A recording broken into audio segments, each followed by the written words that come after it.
Good evening. Yung isang tawag nito, itong isang,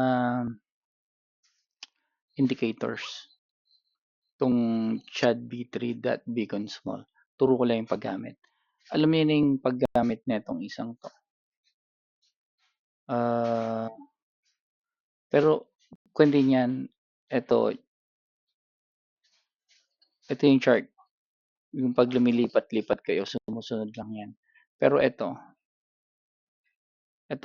master clock, 'yan nag-ooperate 'yan 'pag in-enable mo 'tong core, 'yan. So, yang green saka red na 'yan, teka meron pa ritong flip, meron 'tong flip, link during pulsing, ito, tanggalin natin 'tong flip, 'yan. Bale yung red down, yung green up, pero 45 minutes ng nasa nasa day kayo, 'yan, yang flip na 'to, itong flip na 'to, 45 minutes 'yan. 'Yan yung mga 45 minutes. Pero meron pang isa na pupuwede niyong gamitin para hindi na kayo aalis ng 4 hours kunyari kung ayaw niyo umalis ng 4 hours. So, magwo-work lang 'tong master clock 'pag in-on niyo 'tong core. Pero kung 'di naka-on yung core, yung ang tinitingnan niyo lang dito is etong day, etong chart, kung nasaan kayong chart, lumilipat 'tong so 4 hours 'yan, 4 hours 'yan, 4 hours 'tong mga 'to. Kung kailan within 4 hours, kung kailan nag-close, nag-open and then nag-close. Nag-close and then open, open, close, right? Buy and sell, buy and sell. Ngayon, puwede niyong gamitin 'yon, kunyari mag-stay kayo ng 4 hours and then itong CHAD B3, puwede 'tong kunyari gusto niyong i-monitor yung 15 minutes, ayan, ito yung 15 minutes ng EMA within 4 hours. Dito nag-close, dito buy, dun nag-sell, nag-buy, nag-sell, nag-buy, nag-sell. 15 minutes 'yan. So, hindi kayo umaalis ng 4 hours, pero nakikita niyo yung EMA sa 45 minutes. Ayan, 45 minutes EMA 'yan. Nag-sell, and then nag-buy, and then nag-sell, and then nag-buy, and then nag-sell, right? So, like here, kung nasa 4 hours kayo and then etong beacon natin is nasa 45 minutes, dito makikita mo na nag-short, sell siya, nag-sell siya sa 45. And then anong hinahanap natin dito? Nandito kayo sa 4 hours na. Itong pullback ng 45 to, pullback ng 45 yan para mag-short kayo kasi sell yan, So mag-short. So, and then ito yan, nauna 'tong blue bago yung red, then nag-sell, right? Baliktaran lang yan. Kaya lang dahil ang 30 minutes natin, hindi, itong 60 minutes natin is downtrend, which is 1 hour yon. So, pwede niyong sundan yun. Ayan 1 hour downtrend, right? So, kung yan ang bias na gagamitin nyo, yung 2.74, ang hinahanap nyo lang dito is yung sell, hindi yung buy.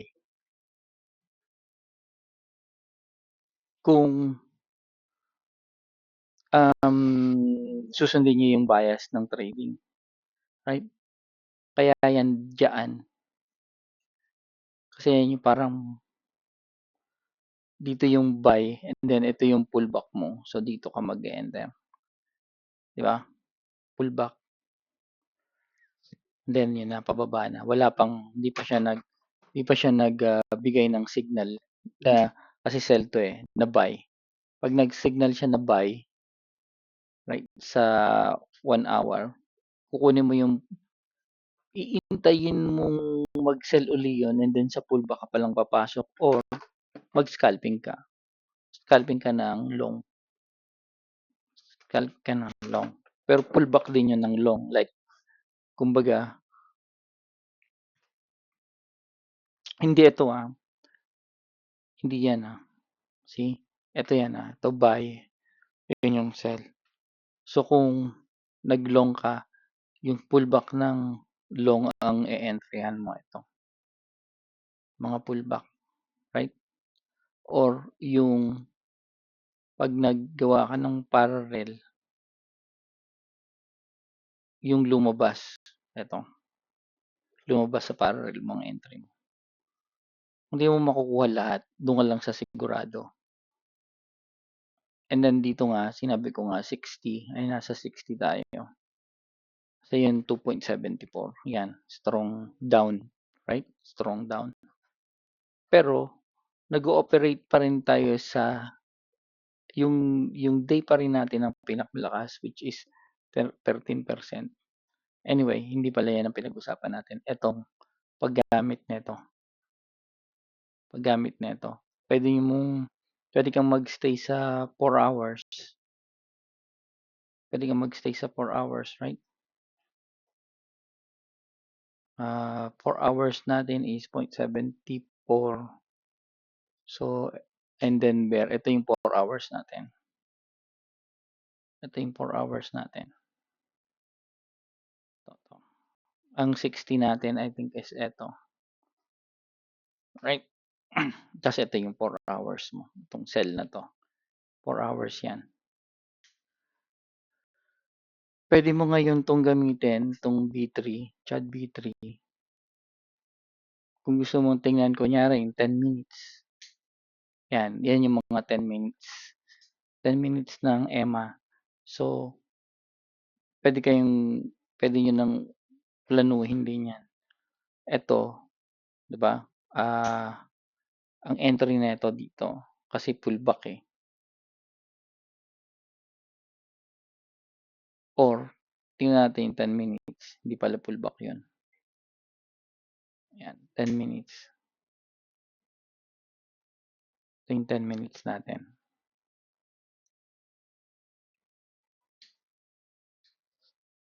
So, kung tatanggalin natin to, ay yung 10 minutes natin. Kasi down to dahil netong 10 minutes to 10 minutes yan Yan, 10 minutes. Bumalik nga lang kaagad. So kung ito ang sell natin, ang close natin ng 10 minutes, ang trade mo dito is dito pa sa pullback. Dito pa sa pullback. Diyan pa lang ang trade mo. Yan. Pero 4 hour, 10 minutes yan. Pero kung nasa 4 hours ka, mark natin yan. Nasa 4 hours ka.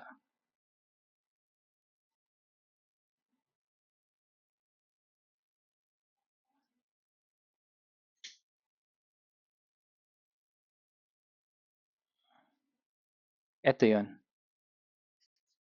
Ito yun. Ito yung kinuha mo. Sa 4 hours. Yan yung 10 minutes. So kung sasabayan mo yan ng 45 minutes nito. 45 minutes na yan. Yung 10 minutes nito, sinabayan mo 45 minutes.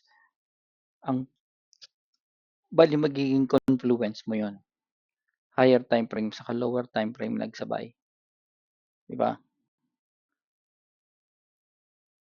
Dito. Higher time frame saka lower time frame. Hanapan mo kung saan sila nagsabay. So dito yung dapat. Dito. Ito entry mo. Yung shaded area is 45 minutes and then yung dot mo na yun is 10 minutes. Ibig sabihin, dito yung higher high mo. So malaki yan. 'Di ba? Sa baba ganun din. Kung gusto mo. Ito. 10 minutes 'to, and then eto yung pa-up mo, confluence yan. 45 minutes 'tong green and then ito 10 minutes. Ibig sabihin, diyan yung uptrend mo. Maraming pupuwedeng magawa 'to, pero kailangan pag-aralan. Sanayan lang yan. Anyway, yan yung itong CHAD, saka ito yung ito. So, ito yung ginagalaw-galaw mo, pwede mong gawing 15 within 4 hours. So, ito yung 15 minutes, yung 15 minutes ng EMA sa 4 hours. And then, kung magsasabay kayo ng 45, 45 din yung isa. Eksakto yan. Dun sa mga guhit. Ayan o. Eksakto yan. Sa mga guhit. Kung saan sila. Kasi 45 din to eh. Sakto yan.